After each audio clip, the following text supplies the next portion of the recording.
monárquico, vamos a ver la conquista de Canaán en el libro de Josué, el periodo de la monarquía unida, el periodo de la monarquía dividida, y vamos a tocar también el periodo de la deportación, el periodo del exilio y los 3 procesos de regreso del pueblo que fue deportado, que fue esparcido, ¿verdad? Recuerden que en Deuteronomio termina recordando la ley y haciendo Dios una advertencia: manténganse en mi palabra, instruyan a sus hijos en la palabra, pónganla como tabla en su corazón, ¿verdad? Si vas por el camino, enséñale la palabra. Si está en tu casa en la noche, enséñale la palabra. Si está en el día, enséñale la palabra, pero instrúyelo en la palabra, la enseñanza oral de la palabra. El Señor les recuerda: porque el día que se aparten de mi palabra, yo los dispersaré por toda la tierra. Y vamos a ver que la palabra de Dios se cumplió. Pero ¿por qué se cumplió la palabra de Dios? También lo vamos a ver un poco. Entonces, seguimos con la segunda lámina. Estas son introducciones. La importancia de los libros históricos. Los libros históricos nos complementan la historia contenida en el Pentateuco. Recuerden que el Pentateuco también es historia.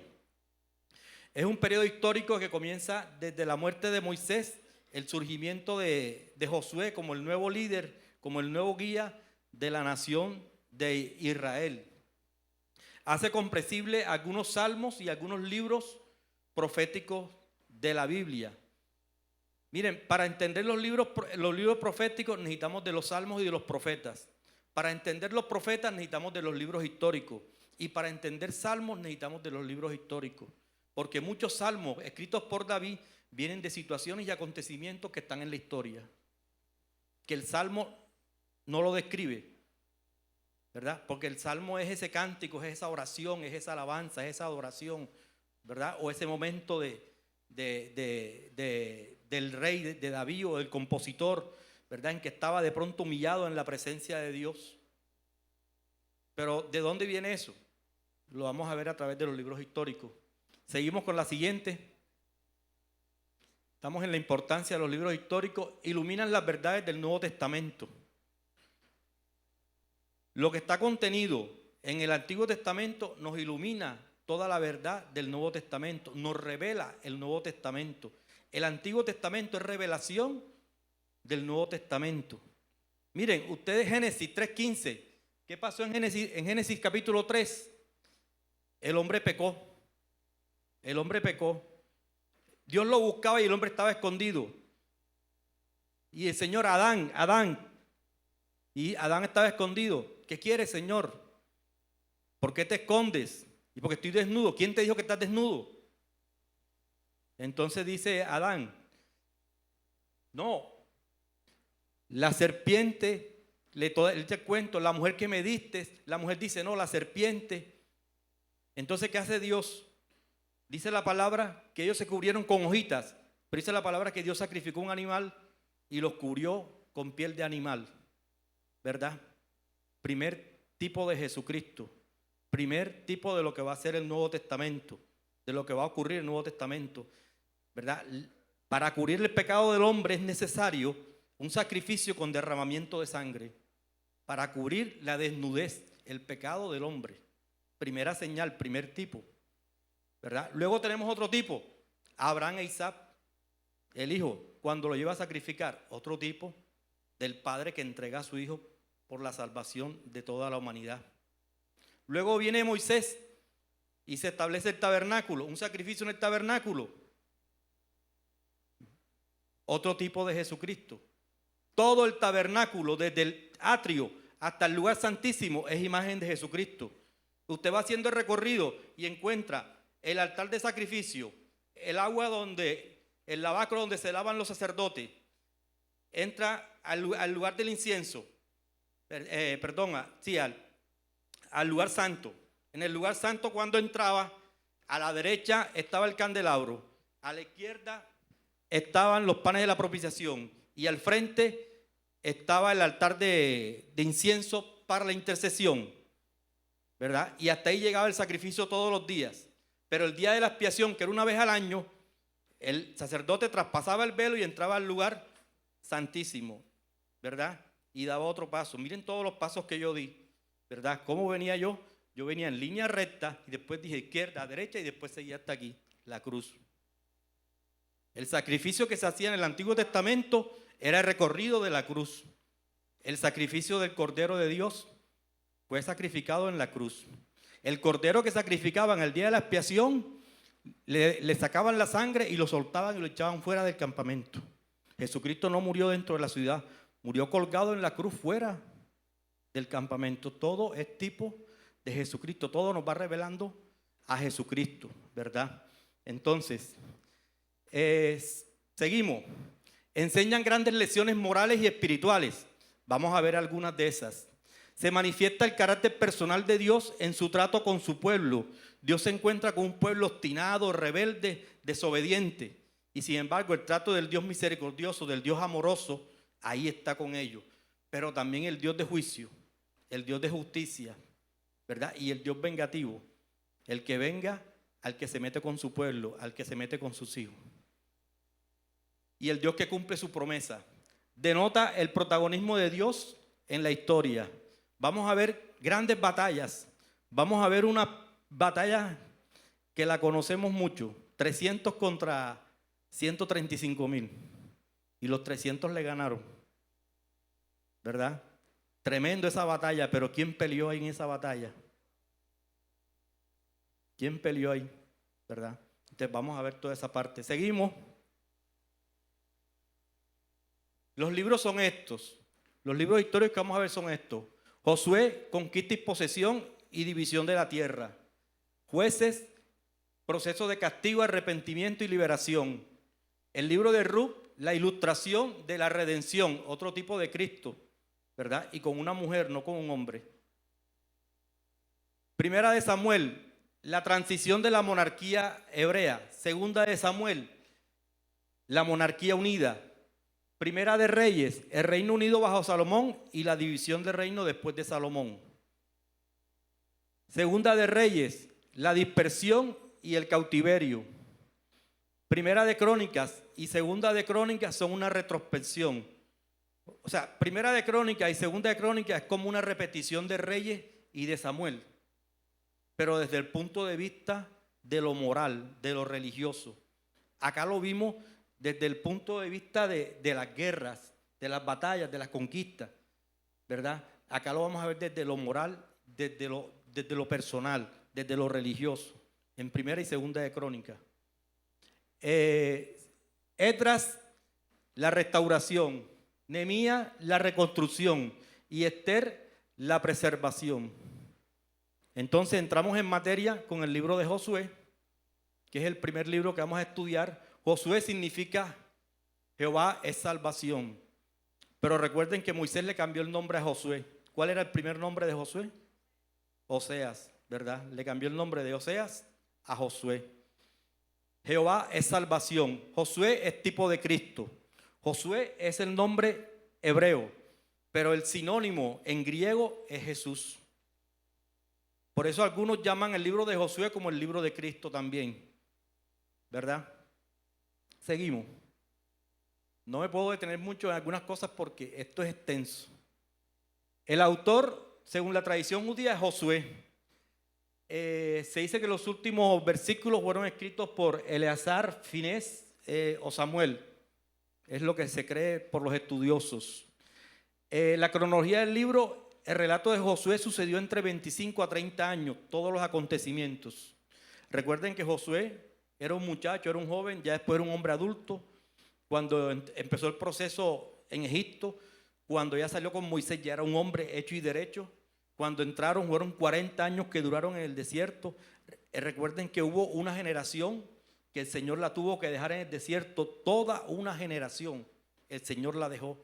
Solamente 2 hombres pasaron a la tierra prometida, Josué y Caleb, con la nueva generación.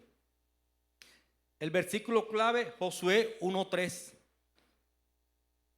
Josué 1:3. Recuerden que Josué estaba triste porque había muerto Moisés y el Señor lo llama. Él dice que se levante, ¿verdad? Que marche, que se esfuerce, que sea valiente. Y el Señor se lo repite 3 veces. Esfuérzate y sé valiente porque repartirás esta tierra. Esfuérzate y sé valiente y procura de mantenerte en la palabra. No te desvíes de ella ni a diestra ni a siniestra. Camina derecho en obediencia a la palabra.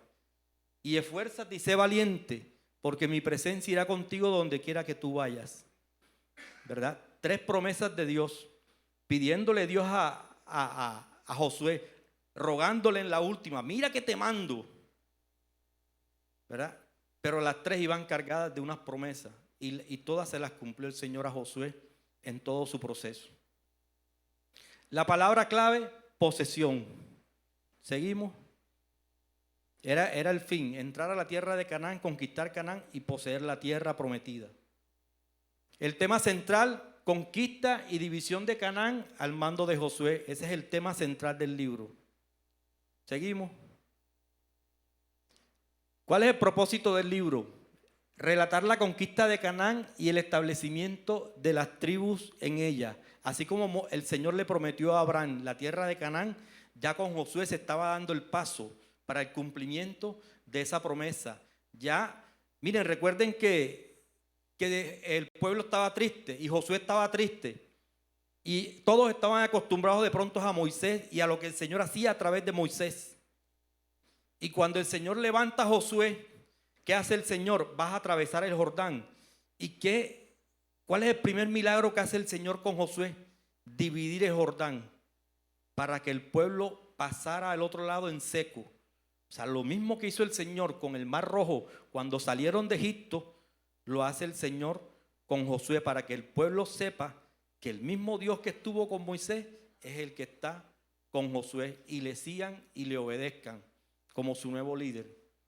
Demostrar la fidelidad de Dios en cumplir las promesas que había hecho a los patriarcas con respecto a la conquista de la tierra de Canaán, a la tierra que fluye leche y miel. Mostrar la santidad de Dios en su juicio sobre los depravados cananeos y la exigencia divina. ¿Qué pasa? En Génesis, ya Dios le hace una advertencia a Canaán. Ya Dios le hace una advertencia a Canaán porque era un pueblo depravado. Era un pueblo inmoral. Era un pueblo que sacrificaba niños a dioses paganos, a dioses falsos, ¿verdad? Y Dios le hace una advertencia. Y pasaron 400 años de cautiverio e Israel en Egipto, y en ese tiempo el pueblo cananeo no se convirtió, no mejoró su relación, ni cambió para nada, se empeoró. Entonces el castigo de ellos venía por cuenta de el pueblo de Israel. Por eso Dios le da la orden al pueblo de Israel de acabar con los cananeos, de acabar con sus ganados, con sus mujeres, con sus niños, con todo, porque quería acabar la depravación moral que había y quería acabar ese sacrificio que hacían de niños a los dioses paganos. Ahora, se cumplió eso con Josué. Ellos arrasaron. Muchos dicen que ese es un genocidio que hizo Dios. Porque si Dios es bueno, porque si Dios es amor, Dios mató tanta gente allí. Y dicen muchos que contradicen la Biblia que Dios es un Dios genocida. Pero si ustedes buscan la palabra genocidio, genocidio es la exterminación de todo un pueblo, de toda una, ¿verdad? Y acá no se exterminaron todos los cananeos. Porque después encontramos que muchos pueblos hicieron la paz con Josué, algunos. E incluso israelitas se casaron con mujeres cananeas, que estaba prohibido hacerlo. Y lo vamos a ver más adelante. Entonces, ahí Dios muestra su justicia. Dios es Dios justo para aquel que hace lo bueno, pero Dios también es justo para aquel que hace lo malo, ¿verdad? Seguimos. El bosquejo del libro de Josué, la primera parte del capítulo 1, versículo 1 al capítulo 12, versículo 24, es la conquista de Canaán. Atravesar el Jordán, pasar y conquistar todas las tierras que habían. Pasó la toma de Jericó. Recuerden que las murallas fueron derribadas y no las derribó un ejército, las derribó el Señor. Fue el que las derribó. El segundo capítulo, repartición de la tierra de Canaán. El tercero, los últimos discursos de Josué. Y cuarto, la muerte de Josué. Esas son las 4 partes en que se divide el libro de Josué. Seguimos. ¿Cuál es la síntesis del libro? Bajo el liderazgo de Josué, el pueblo de Dios entra a la tierra prometida. La entran a conquistar. Eso fue lo que Dios les prometió. Aquí Josué es el líder, es el que dirige la conquista, y el segundo al mando es Caleb. Son los que van al frente de la conquista. La logran conquistar y logran dividir la tierra y le entregan a cada tribu su porción de tierra conforme lo había establecido el Señor y conforme lo había establecido Moisés también. Dentro de la tierra quedaron y regidos por un pacto que había hecho Dios, ¿verdad? De darles esa tierra prometida a ellos. Esa es la síntesis del libro: entrar, conquistar, tomar, poseer y distribuir lo que conquistaron. Esa es la síntesis del libro. Seguimos. ¿Por qué Dios ordena destruir? Ya les expliqué, ¿verdad?, la depravación y el problema moral y el problema religioso de sacrificar niños. Entonces, en Deuteronomio 7, del 1 al 2, dice que Dios tiene unas razones preventivas. Los hebreos eran una cultura naciente, eran una cultura monoteísta, adoraban y servían a un solo Dios, pero todos los pueblos que estaban errados eran politeístas, tenían muchos dioses y servían a muchos dioses y rendían culto a muchos dioses. Entonces Dios quería proteger a su pueblo de la contaminación del paganismo. Una de las razones, una razón pedagógica: Dios estaba enseñando las consecuencias funestas del pecado. Mire el pecado hasta dónde estaba llevando a esta gente perversa, hasta dónde los estaba llevando a una corrupción moral tremenda, y hasta el punto de coger niños y llevarlos y sacrificarlos a los dioses paganos. Razones judiciales: Dios iba a emitir juicio sobre los cananeos por mano del pueblo de Israel. Ya yo les comenté, ya Dios había dictado sentencia contra ellos en el libro de Génesis y no cambiaron. Por el contrario, se pervirtieron más. Dios emite juicios tras un largo periodo. Bueno, ya se los expliqué, Génesis 15, 16, ¿verdad? Es el texto donde Dios lanza un juicio sobre los cananeos y duraron 400 años y más y no mejoraron. Y el caso de Rahab, la ramera, y su familia, que sí obedecieron, que sí creyeron al Dios de los israelitas y se convirtieron a la religión judía. Seguimos. ¿Qué lección espiritual nos enseña el libro de Josué? Que cuando vivimos en la vida cristiana debemos pasar de esa vida antigua a la vida nueva. Hay que hacer el paso. Cuando nosotros damos el paso de obediencia, cuando somos conquistados por la palabra, cuando esa palabra entró, cuando esa palabra se nos puso al frente como espejo y nos mostró la condición en que nosotros estamos y nos quebrantamos y vino el chorro de lágrimas, el chorro de moco, de baba, de todo, porque nos quebrantamos cuando la palabra nos golpeó y nos mostró la condición en que estábamos, y así quedamos nosotros. Viene el arrepentimiento, viene el cambio, viene la transformación, y dice la palabra que aquí todas las cosas viejas pasaron, aquí ahora todas son hechas nuevas. Entonces se inicia ese proceso y nosotros tenemos que permitir que ese proceso se haga en nosotros, se cumpla en nosotros, que no sea solo de palabra, sino que lo vivamos, que lo experimentemos, y tenemos que ver ese cambio. Ya yo no puedo ser el hombre de hace 10 años, de hace 5 años, ni el de ayer. Cada día tengo que ser mejor. Entonces, despojándonos de nuestros deseos egoístas y seguir con esfuerzo y valentía. Esfuérzate y sé valiente, Josué, porque si tú te esfuerzas y eres valiente, estaré contigo todos los días de tu vida. Si te esfuerzas y eres valiente, permanecerás en mi palabra, en obediencia a la palabra, porque de pronto lo más difícil para un hombre es la obediencia a la palabra de Dios, sujetarse a la obediencia de la palabra, ¿verdad? Es fácil decir que tenemos autoridad para echar fuera al diablo, ¿verdad? Pero se olvidan de la primera parte: someteos a Dios y el diablo tendrá que huir. La primera parte es someteos, y someteo es obediencia. Obediencia, ¿verdad? Para poseer todo lo que Dios planeó para nosotros, aunque los conflictos sean inevitables, debemos confrontarlos y renovar nuestro propósito de obedecer sobre cualquier autoridad y adorarlo a Él.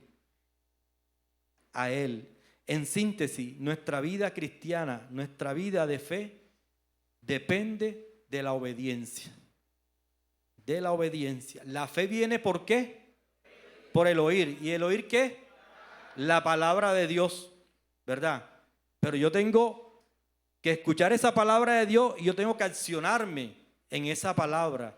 Yo tengo que caminar en esa palabra. Yo tengo que obedecer esa palabra. Y en la medida en que yo escucho, en que yo la recibo, en que yo camino, en que yo obedezco, me fortalezco en la fe. Porque cada paso que doy me voy dando cuenta de que sí funciona, de que sí es real y quiero más y quiero más y quiero más. ¿Verdad? Así como pasa con lo malo, que prueban una cosita y de pronto y siguen probando y siguen probando. Con la palabra es mucho mejor. Y la palabra nos da la vida eterna, lo otro nos da la perdición. Seguimos. Ahí terminamos el libro de Jueces, ¿verdad? Ahí lo terminamos, de Josué, perdón. Y comenzamos ahora el libro de los jueces. En el libro de los jueces, ¿qué pasa? Josué era el líder del pueblo. Cuando ya Josué estaba avanzado en edad, ya el pueblo empezaba a coger como que direcciones contrarias. Ya no se querían sujetar, ya no se querían someter. Por eso en el libro de Josué veíamos una parte que decía los discursos o las enseñanzas finales de Josué. Así como Moisés al final del recorrido en el Deuteronomio repasa toda la ley, toda la instrucción, Josué al final también hace lo mismo. También hace lo mismo. Y al punto que él le dice al pueblo: yo no sé ustedes a quién van a seguir, a quién van a adorar, con quién van a estar, pero una cosa he determinado yo, que yo y mi casa serviremos al Señor. Una palabra que todos la conocemos y viene a raíz de ese cambio que se venía presentando ya con el pueblo de Israel. Entonces, muere Josué y el pueblo queda sin líder. No hay líder. Y el pueblo empieza a caminar un proceso donde van para un lado y van para el otro lado, ¿verdad? Están con el Señor y están con el diablo, por decirlo así, como los muñequitos, que un lado está el angelito y el otro lado está el diablito. Entonces así andaban. Como no había rey, entonces hacían lo que mejor les parecía. Y esa es la palabra clave en el libro de Jueces. Como no había rey a quién seguir, entonces hacían lo que mejor les parecía, porque parecía que lo que hacían para ellos estaba bien, ¿verdad? Bueno, entonces surgen los jueces, que eran unos caudillos, no eran jueces legales, ¿verdad? No eran jueces judiciales, no, eran hombres que Dios levantaba, que Dios empoderaba, o hasta mujeres que Dios empoderaba para dirigir al pueblo. Muchos de estos jueces no eran locales, no eran nacionales, o sea, no dirigían toda la nación de Israel, no, eran locales. A veces en una parte de Israel había paz, pero en la otra había problemas. Y ahí surgía y Dios levantaba un juez. Mire, era tan tremenda la situación en este tiempo que hasta hubo la primera guerra civil en Israel. Se enfrentaron las tribus entre sí. Entonces, ¿qué sucede? Que a veces Dios levantaba un juez en una tribu y al mismo tiempo levantaba un juez en otra tribu. Algunos eran, como por decirlo algo, contemporáneos en el momento, en el tiempo, pero eran situaciones difíciles que le estaban atravesando, y más con los pueblos que tenían alrededor, porque ellos sembraban, ellos criaban el ganado, pero cuando ya estaban para recoger la siembra o la recogían, o cuando ya el ganado estaba, venían estos pueblos y le robaban todos. y los dejaban otra vez sin nada.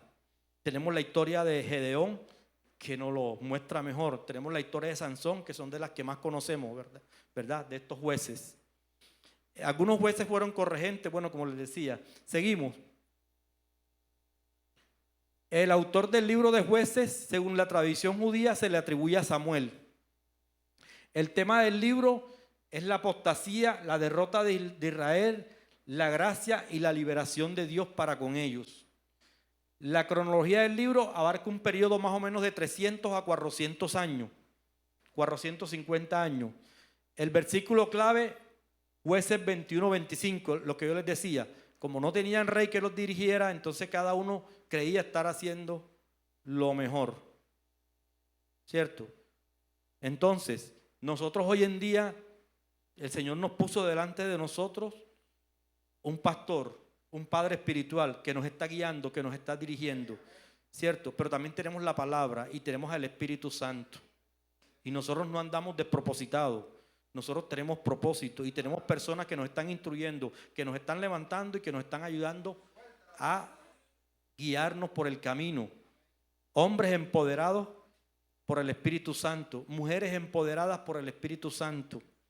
Todo un equipo alrededor de nosotros que nos está direccionando y que nos está guiando para que lleguemos a los propósitos que Dios tiene con cada uno de nosotros. Y no estemos como estos pueblos, ¿verdad? Porque yo hoy podría decir, la Nueva Jerusalén es como Israel. Allá está Judá, acá está, por decirlo algo, Efraín, en Nazareno está Gab, en Las Vegas está, podemos decir porque hay varias, ¿cierto? Y en ese tiempo ellos se les repartieron en varias zonas. Entonces todos debemos caminar en un mismo sentir, en un mismo espíritu, porque todos somos guiados por el mismo espíritu. Y en la casa hay una visión, y la visión de la casa no es para la Consolata ni es para la sede principal, es para todas las iglesias Nueva Jerusalén. Y esa es la dirección. No podemos andar de esta manera. No podemos andar de esta manera. Ninguna persona que esté en la iglesia puede andar por fuera de la visión. Tiene que andar y caminar dentro de la visión de la casa.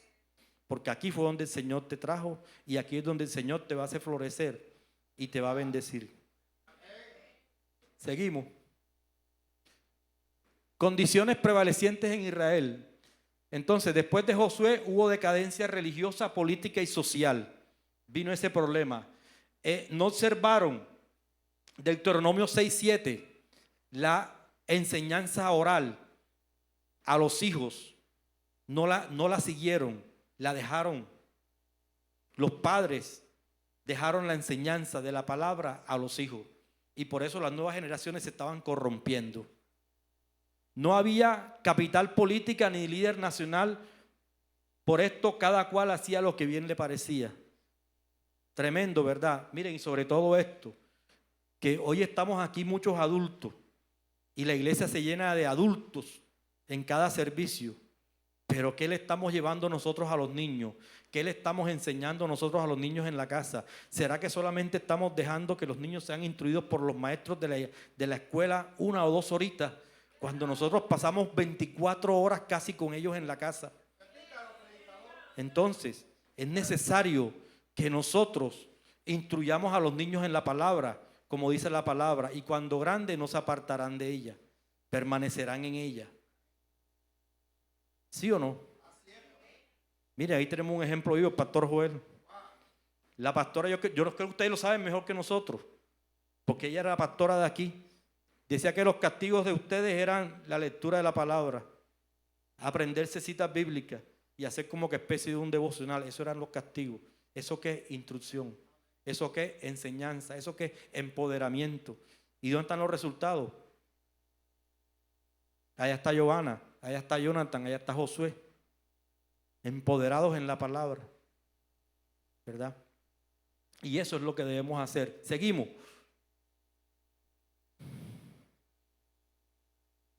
Seguimos. Aquí viene un gráfico. Aquí viene un gráfico donde viene la secuencia. de lo que pasaba en aquellos tiempos, donde, aquí, por estar en la apostasía, fuera de la palabra de Dios, fuera de la verdad de Dios, venía la opresión sobre ellos. Cuando sentían esa opresión tan fuerte que los estaba acabando, que los estaba destruyendo, entonces sí venían a doblar rodillas, le pedían al Señor, se arrepentían y como Dios es bueno, le tocaban su corazón, entonces Él lo restauraba. Pero nuevamente volvía el ciclo y caían otra vez en la apostasía, venía la opresión, venía el arrepentimiento y venía la restauración. Y era un ciclo, era un círculo vicioso, como le llaman, que duró 450 años. Generaciones enteras lo vivieron. Seguimos.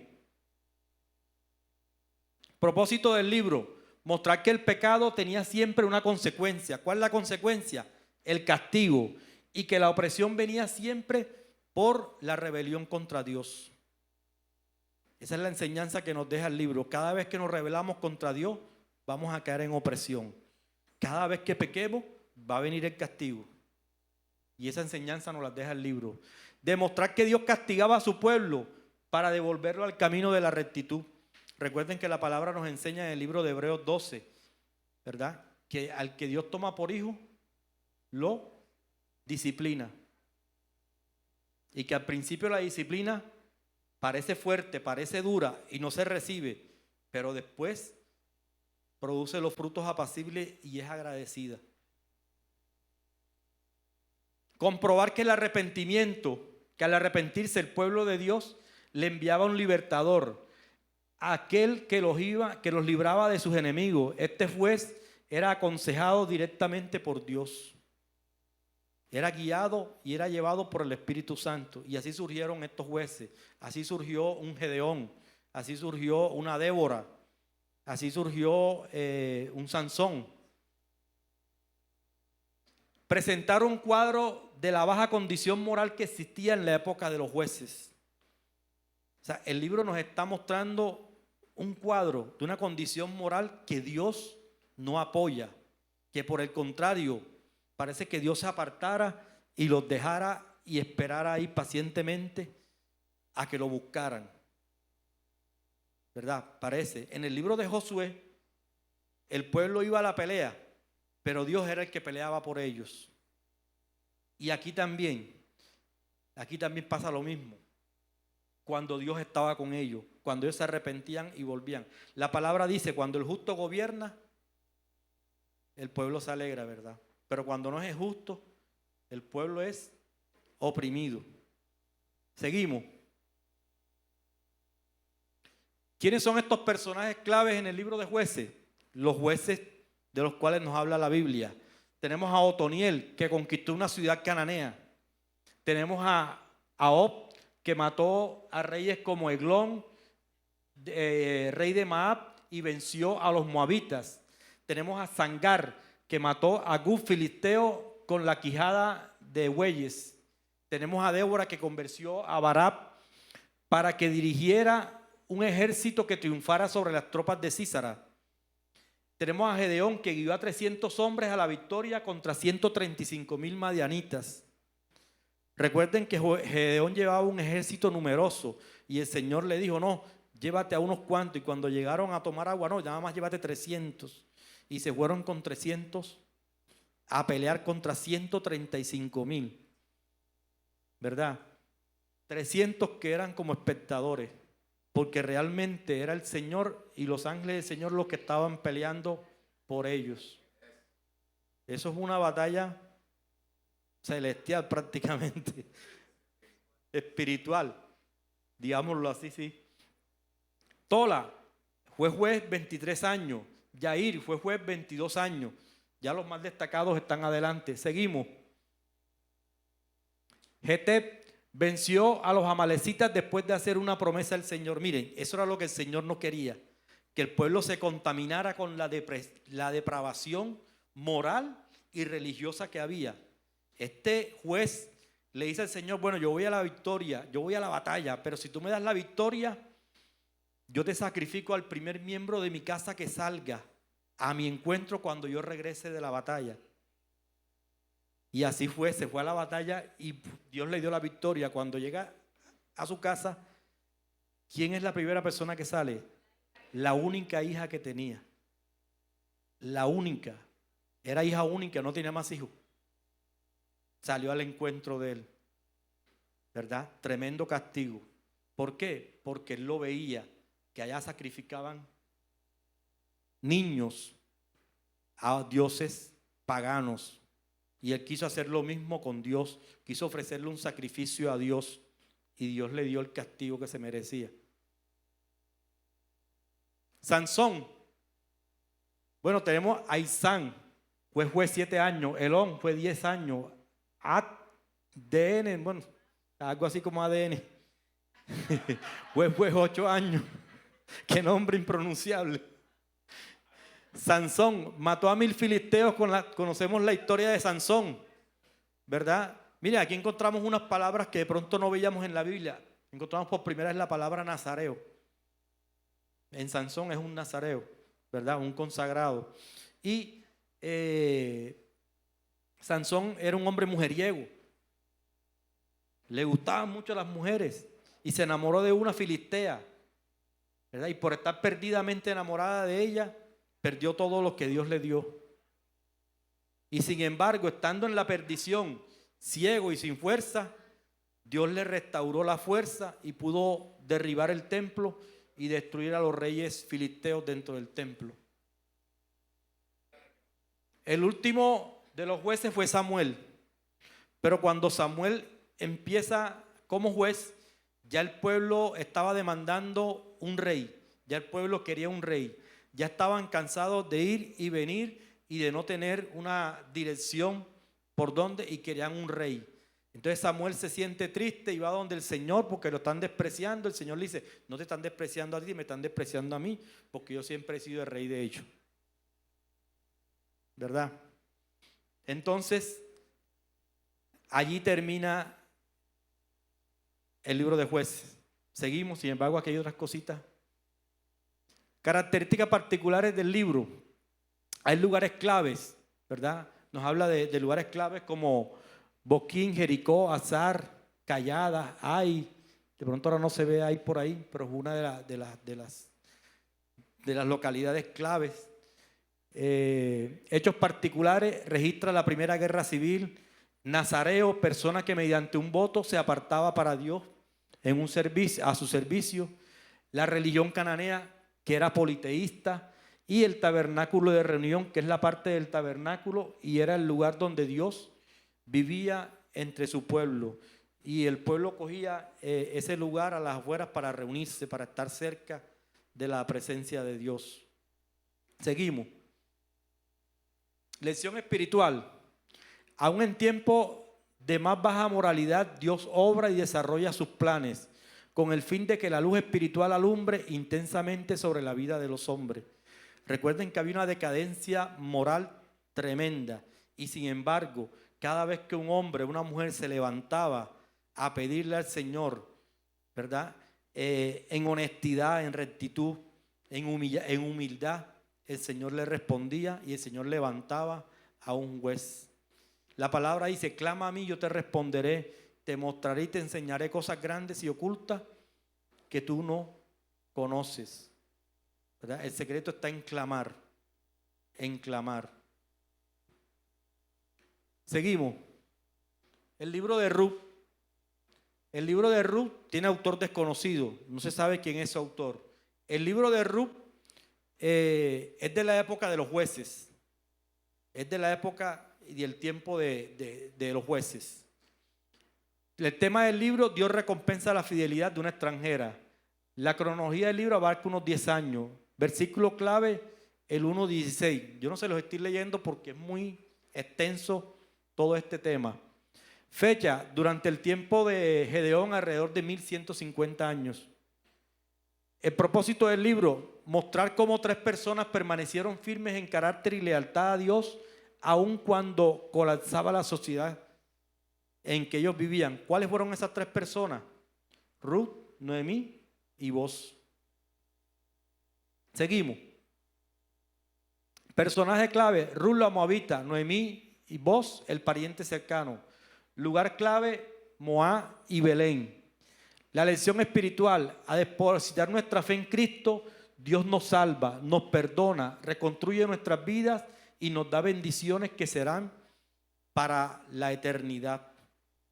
Miren que Noemí tenía 2 hijos. Estos 2 hijos se casaron. Estaban fuera de las tierras estaban en un país extranjero. Se casaron, los hijos murieron y las esposas quedaron con ella. Una se fue y la otra se quedó. Y hasta el punto que le dijo que yo me voy contigo y tu pueblo será mi pueblo y tu Dios será mi Dios, pero yo permaneceré contigo. Y se fueron y llegaron a unos pastos donde había unas siembras, empezaron a sembrar. Ruth conoce a Boz como que le gusta, a Ruth como que le gusta. Entonces ahí ve Noemí la oportunidad de recuperar lo suyo, porque cuando una mujer quedaba viuda perdía todo, a menos que un pariente cercano la rescatara. Entonces Boz era pariente cercano de Noemí. Entonces si Boz se casaba con Ruth, la restauraba a ella en sus posesiones, en todo lo que tenía, en todo cuanto tenía. Pero ¿qué pasó? Que también surgió algo con Boz. Hay un pariente más cercano que Boz, pero al conocer la historia y de dónde venían ellas y quiénes eran ellas, no aceptó redimirla. Entonces Dios sí la redimió y Boz se casó con Ruth y Noemí fue restaurada. Otro tipo de Cristo, la redención. La redención. Dios pagó por nuestros pecados. ¿Cómo? Entregando a su Hijo Jesucristo. El pariente cercano de nosotros es Jesucristo. Dios es espíritu y él mismo no podía hacerlo. Entonces Jesús bajó y descendió aquí, se despojó de toda su gloria y vino como hombre en carne y hueso para ser como nosotros, igual a nosotros. Ese era nuestro pariente cercano. Entonces el que no cometió pecado tomó para sí sus pecados, ¿verdad? Y compró nuestra libertad. Entregó su vida, se sacrificó él y nos compró a precio de sangre y a precio de muerte. Pagó por nosotros. Y en Cristo Jesús somos libres. Y por eso la palabra dice que si el Hijo de Dios los liberó, ciertamente somos libres. Ciertamente somos libres. Ahí hay un tipo de Cristo en ese proceso. Y eso es lo que significaba redención en ese tiempo, y ese era el tipo de lo que Dios iba a hacer a través de Jesucristo su Hijo. Seguimos. Características particulares del libro. En medio de que las personas vivían para satisfacerse a sí mismas y no a Dios, encontramos parientes cercanos. Bueno, ya les expliqué que era el pariente cercano. Que si quedaba viuda una mujer, el pariente cercano voluntariamente asumía la responsabilidad de su familia, y si no, otro cercano. De lo contrario, no se podía casar y quedaba en la miseria. Seguimos. Importancia del libro de Ruth. Muestra las circunstancias en que una gentil se une a la línea mesiánica. Entonces Dios nos está dando paso y nos está mostrando: Israel es el pueblo de Dios, Israel es el pueblo escogido, Israel es nación santa, sacerdocio, ¿verdad? Pero Dios tiene un propósito con los gentiles, y es que a través de Israel se va a ganar a los gentiles, propósito que Israel no cumplió ni ha cumplido. Entonces lo está haciendo Dios a través de la iglesia, y ahí Dios está mostrando, ¿verdad?, que los propósitos de Dios se cumplen de cualquier manera. Vos vienes de la tribu de Judá, de la tribu de David, ¿verdad? Y vos terminas siendo y Ruth terminan siendo bisabuelos de David, de la línea de David. Y de la línea de David viene Jesucristo el Mesías. Ilustra la verdad de la redención. Este libro era leído cada año en la fiesta de Pentecostés. Seguimos. Tema central del libro de Ruth: la vida y el amor de Ruth la moabita y su elección de Dios de Israel. El libro menciona la inclusión de una gentil a la genealogía de David. La palabra clave del libro: pariente 14 veces, redimir 9 veces y Ruth 12 veces. Son las palabras clave en el libro. Seguimos. El bosquejo del libro: Ruth permanece fiel a Noemí. Ruth espiga en el campo de Boz. Ruth sigue el plan de Noemí. Y Ruth y Boz contraen matrimonio y es redimida. Seguimos. El periodo de la monarquía unida ya viene con los libros de Samuel. Recuerden que a Samuel, al último juez, le piden que les dé un rey. Entonces aquí empieza ese proceso en primera y segunda de Samuel y primera de Reyes. Seguimos. El inicio de la monarquía, desde el caos de los jueces hasta el imperio de Salomón. A finales de este periodo, Israel fue la nación más poderosa de Asia Occidental, en el reinado de David y en el reinado de Salomón. En primera de Samuel, el santuario de Elí en Silo. En primera de Reyes, 11 templos de Jerusalén. La historia de estos cambios se basa en la historia de 4 personas: Samuel, Saúl, David y Salomón. Ahí empieza el cambio en la historia de Israel, de una nación sin reyes a una nación con rey, ¿verdad? Al establecimiento de una monarquía. Seguimos. ¿Quién es el autor? Se le atribuye a Samuel, aunque se dice que algunas partes fueron escritas por el profeta Natán. ¿Sí recuerdan quién es Natán? Natán fue el profeta que le llevó la exhortación al rey David con el caso de Betsabé y Urías. Tema del libro: la institución de la monarquía. Versículo clave: primera de Samuel 8, del 7 al 9. La fecha de Samuel, Saúl y David son solamente las aproximadas, entre 1045 y 1015 antes de Cristo. No son fechas totalmente exactas las que se tienen en la historia de Israel. El reinado de Saúl entre el 1030 a 1010 y el de David entre el 1010 a 970. Y la palabra clave en este libro es rey. Seguimos. Recuerden que en primera de Samuel es ungido David como rey y es desechado Saúl como rey. Y sin embargo hubo un proceso para que David accediera al reinado. Personajes clave: Elí, el profeta; Ana, la mamá de Samuel; Samuel, el hijo de Ana, el profeta; Saúl, Jonatán, hijo de Saúl; David, nieto de Boz, hijo de Isaí; pastor, guerrero, rey, dulce cantor de Israel, como fue conocido. Propósitos del libro: relatar el establecimiento de la monarquía en Israel. El punto profético: demostrar que la fidelidad a Dios siempre tuvo consecuencias de castigo.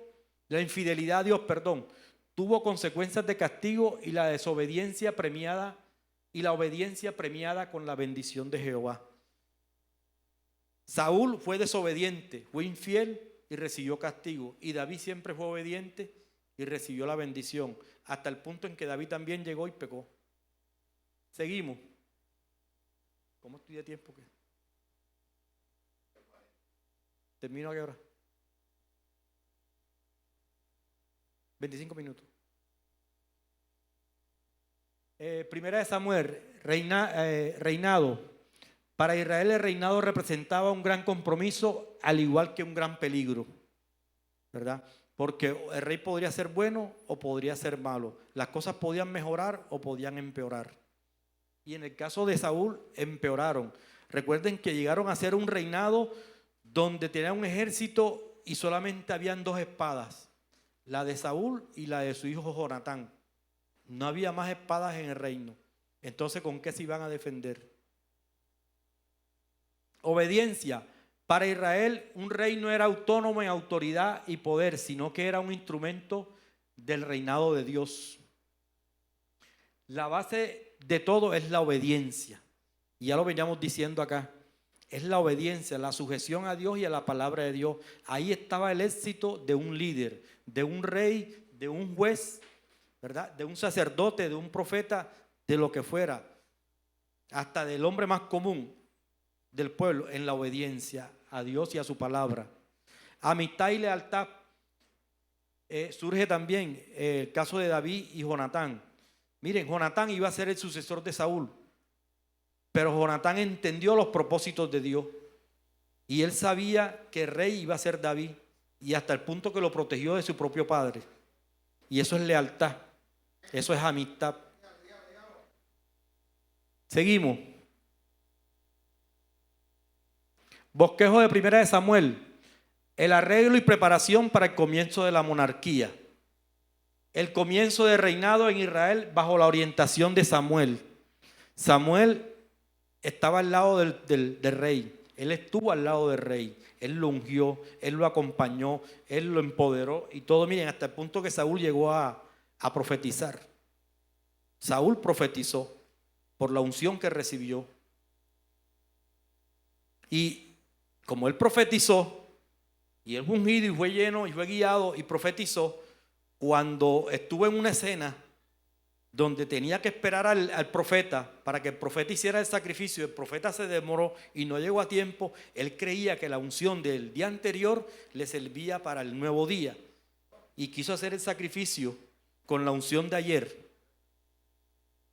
y terminó en rebelión y lo desechó el Señor. Porque cada mañana son nuevas las misericordias de Dios.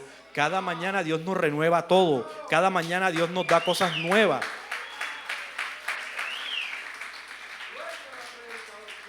Nosotros no podemos vivir de las cosas pasadas. Nosotros tenemos que vivir en un avance, en un proceso, en Dios.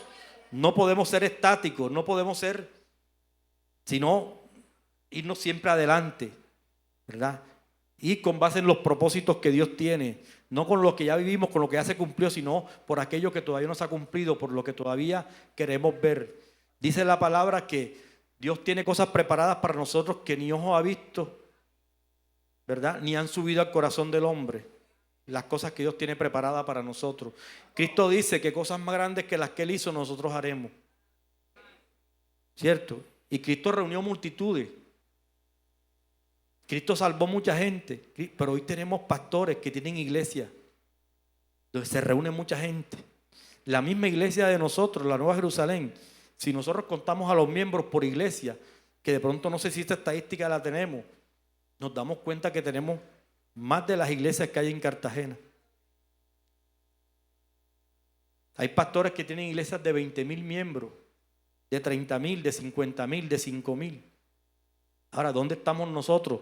Yo creo que nosotros pasamos los 3,000, los 4,000 entre todas las iglesias. Porque si empezamos a sumar,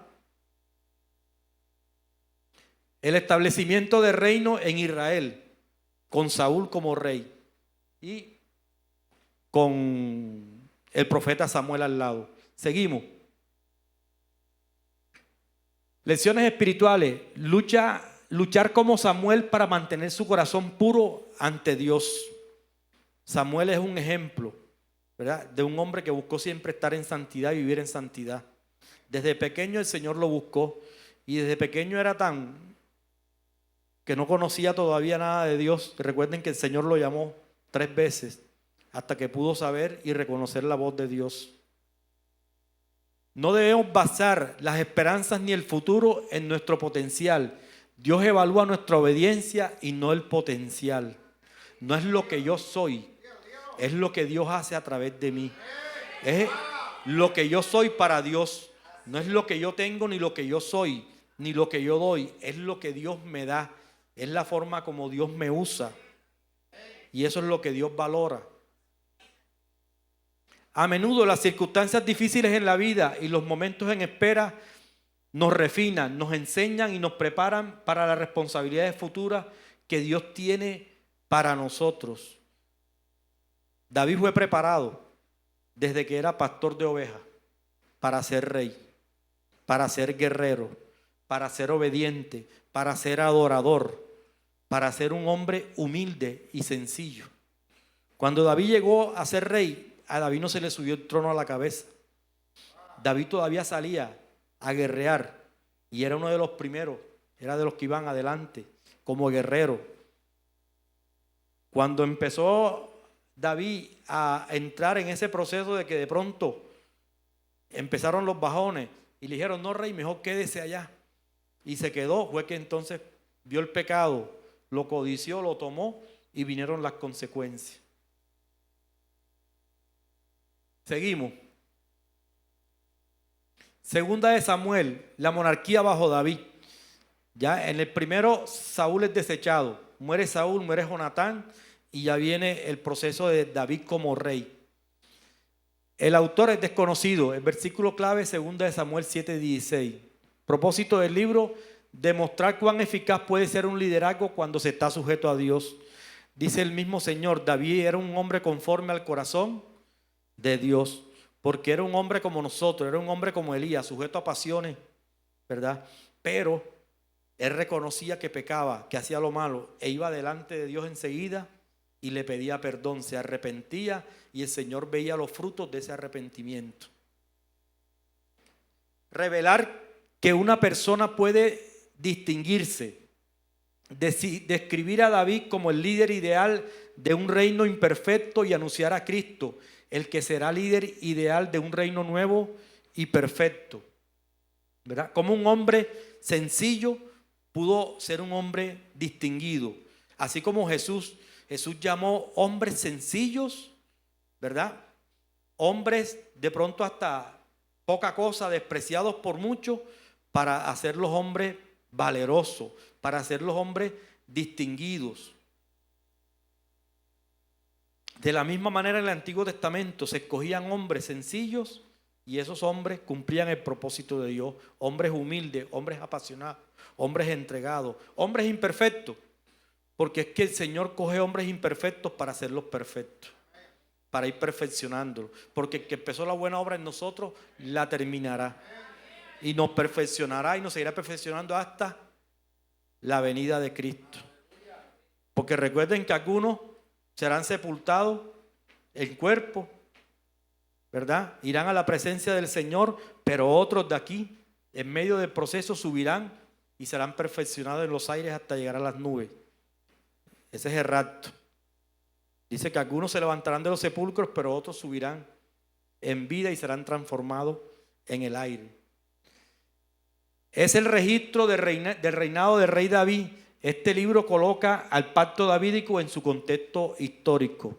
Durante este tiempo se establece el pacto davídico, el pacto de un rey eterno para Israel. Recuerden que el Señor le dice a David que su reinado será eterno. Y después de David viene Salomón, y Salomón peca. Y después de Salomón el reino es dividido. 10 tribus para un lado y 2 tribus para el otro lado, pero donde estaban las 2 tribus estaba la descendencia y la dinastía de David y Salomón. Seguimos. La historia del pueblo hebreo durante el reinado de David, palabra clave David. En segunda de Samuel es importante, ¿por qué? Porque muestra el establecimiento firme de la monarquía en el periodo más poderoso y contiene el pacto davídico. Durante el reinado de David, el pueblo de Dios ganó todas las batallas, no perdió una, todo, y conquistó mucha tierra. David conquistó mucha tierra, muchos reinos. Miren, no había rey que le hiciera la guerra a David. Lo que el Señor le prometió a Josué, si recuerdan en Josué 1:3, ¿verdad? Levántate porque nadie podrá hacerte frente durante todos los días de tu vida, porque así como estuve con Moisés, estaré contigo. Lo cumplió en David. Ningún rey se atrevía a pelear contra David, hasta el punto que hacían la paz con David y le entregaban a sus hijas como esposa, como concubina al rey David para hacer la paz con él. Contiene el pacto davídico, ya les dije. Entonces ahí sigue la línea hasta Jesucristo. Seguimos. Pacto de David, según de Samuel. Bueno, el pacto davídico, ya lo explicamos. Vamos a avanzar. Bosquejo de segunda de Samuel. David asciende al trono.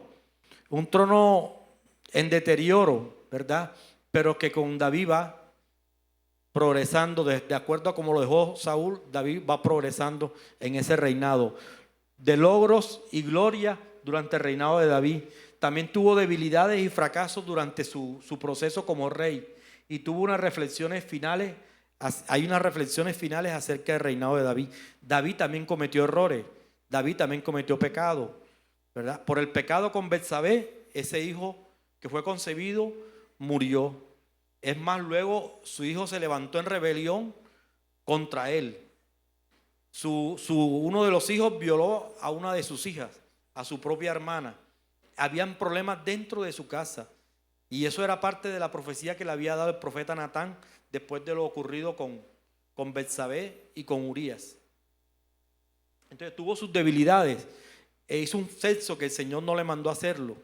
No fue direccionado por Dios y hubo una mortandad en Israel. Hasta el punto que él dice: Señor, mejor llévame a mí y ya no te lleves a más ninguno de ellos. O sea, se paró delante como líder, como cabeza. Y Señor, yo respondo, yo fui el culpable, yo fui responsable. Y el Señor lo perdonó y perdonó al pueblo. Seguimos. Lecciones espirituales. El seguir a Dios es la decisión que más éxito nos da. Dice la palabra que todo lo puedo en Cristo. Dice la palabra que todo lo puedo en Dios. Que sin Él nada puedo, que sin Él nada soy, que sin Él nada consigo. ¿Verdad? Dios siempre está dispuesto a perdonarnos, pero debemos vivir con las consecuencias de nuestras acciones. El cubrir pecado trae consecuencias dolorosas. El encubrir pecados trae consecuencias terribles. Nuestros pecados deben ser confesados y deben ser presentados delante del Señor. Seguimos. Síntesis de la monarquía unida.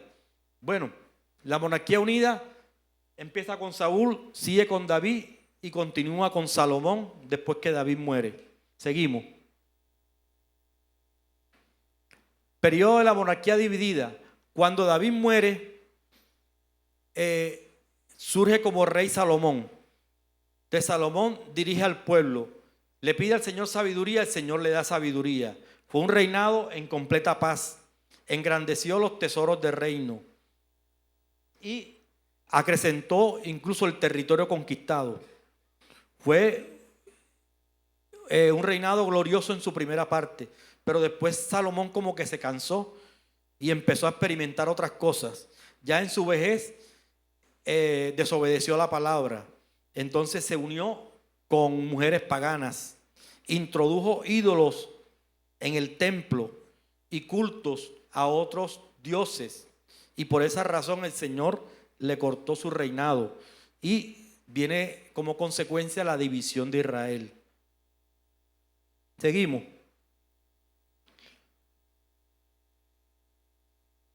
Primera de Reyes. Entonces, Primera de Reyes nos habla de eso, el reinado de Salomón. Seguimos. Es el proceso de reinado de Salomón. Salomón gobierna, seguimos. Cuando Salomón muere, el reino es dividido. Y su hijo Roboam gobierna con 12 tribus hacia el sur, en el reino del sur. Y las 10 tribus que quedan hacia el norte son dirigidas por un general antiguo de Salomón, que se llama Roboam, y a esa parte le llaman el reino del norte o Israel, y constituyen a Samaria como capital. Ellos también entran en esa inmoralidad y en esa depravación, hasta el punto de contaminar los templos que construyeron con ídolos. Y ahí vemos la acción de los profetas. Ahí encontramos al profeta Elías, al profeta Eliseo, ahí encontramos a Jeremías. Gobernaron 20 reyes después de Salomón en el reino del norte y ninguno fue bueno, todos fueron malos. En el reino del sur gobernaron 20, 9 fueron buenos y 11 fueron malos. Casi la mitad fue bueno, pero más de la mitad fueron malos. Entonces, ¿qué pasó? Que como aquellos 20 todos fueron malos, el pueblo fue hacia la perdición hasta el punto de que fueron conquistados por los asirios. Fueron tomados por los asirios y fueron llevados al exilio y fueron desterrados. 100 años más tarde pasa lo mismo en Judá. Viendo el ejemplo de su hermano, lo que aconteció, lo que sucedió, ellos siguieron en la desobediencia, siguieron en la idolatría, en mezclarse en esos matrimonios mixtos con mujeres de otras tierras, de otras naciones que no les estaba permitido. ¿Y qué pasó? Que también había mucha depravación, mucha corrupción y todo, y también cayeron. También cayeron y fueron tomados ¿por quién? Por los babilonios. Fueron deportados, fueron llevados. Recuerden que varios profetas estuvieron sirviendo, varios personajes de la Biblia estuvieron sirviendo a los reyes en el exilio. Entonces fueron llevados, fueron invadidos por Nabucodonosor 2, 3 veces más o menos los judíos, porque él les puso rey, los dejó gobernando, pero le desobedecieron, otra vez los invadió y otra vez los llevó hasta que los sacó prácticamente a todos de Judá, destruyó toda Judá, destruyó Jerusalén. ¿Qué pasa? Les voy a resumir lo que viene. Luego viene un Ciro. ¿Por qué? Porque recuerdan la visión de Daniel. Daniel ve los reinos que siguen, que vienen sobre la tierra, y ve al reino de Babilonia, ve al reino de Persia, al reino de Grecia, al reino de Roma, y ve al reino de Cristo. Los reinos de la tierra, él los ve en la visión que tiene. Entonces, después de Babilonia, también Babilonia entra en la decadencia y Babilonia es conquistado por los medo-persas. Recuerdan que en los tiempos de Daniel, el nieto de Nabucodonosor tomó los utensilios del templo y los puso en una fiesta, en medio de una fiesta, y les echó licor, y los hombres y las prostitutas tomaban de él. Y apareció un dedo que escribió, ¿verdad? Ha sido hallado falto, ha sido pesado en balance y ha sido hallado falto. No había quien interpretara la profecía hasta que apareció Daniel y se le interpretó. Y le dijo que el Señor lo había juzgado y que el Señor le había quitado su reino y que los babilonios los medo-persas, los iban a tomar. Y no había terminado David de dar la profecía cuando entraron los medo-persas y les conquistaron a los babilonios. Entonces entra en escena ese gobierno. ¿Sí recuerdan Isaías 45? ¿Sí recuerdan? Que habla de un personaje, de un hombre llamado Ciro. Y dice que el Señor lo levanta con mano de hierro para derribar, para esto, para lo otro. A mi hijo Ciro lo llama el Señor. Bueno, quien conquista Babilonia es Ciro. Y eso ocurre 170 años después de la profecía de Isaías. Y cuando Ciro conquista Babilonia, se encuentra Ciro haciendo un recorrido por Jerusalén, por el templo, con el libro de Isaías. Y le muestran el capítulo 45, que ese tiempo no era el 45, ese tiempo era el rollo del capítulo 45. Y lo lee y se sorprende. O sea, imagínense cómo quedaría de conmovido ese señor, que el Dios de los hebreos, 170 años antes de que él naciera, ya había profetizado lo que él iba a hacer y la grandeza que iba a alcanzar. Y es con el decreto de Ciro que el pueblo de Israel regresa del exilio con Zorobabel y Josué para reedificar la casa del Señor. ¿Recuerdan el libro de Ageo? ¿Verdad? ¿Qué hacen ustedes edificando casas para sí, atesorando para sí, echando como en saco roto y la casa del Señor en ruina? Reconstruyan primeramente la casa del Señor y verá cómo el Señor los bendice. Y aconteció de que así hicieron y el Señor los bendijo, porque primero es la casa del Señor.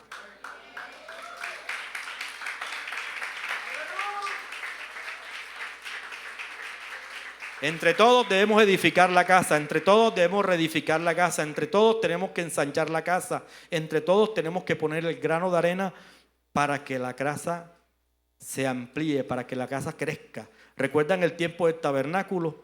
Que Moisés pidió ofrenda y unos llevaron telas, otros llevaron madera, otros llevaron, mire, hasta el punto que tuvo que parar a la gente y decirle, ya no más, ya con esto es suficiente. Esa es la iglesia que Dios necesita, para que este salón sea ensanchado, para que este barrio sea tomado hasta la otra esquina. Esa es la gente que Dios necesita. Esos son los hijos que Dios necesita. Esa es la visión que Dios quiere en cada uno de nosotros, ¿verdad? Porque nosotros tenemos que atesorar donde es el reino, donde ni la polilla ni el orín ni corrompe ni lo come, ¿verdad?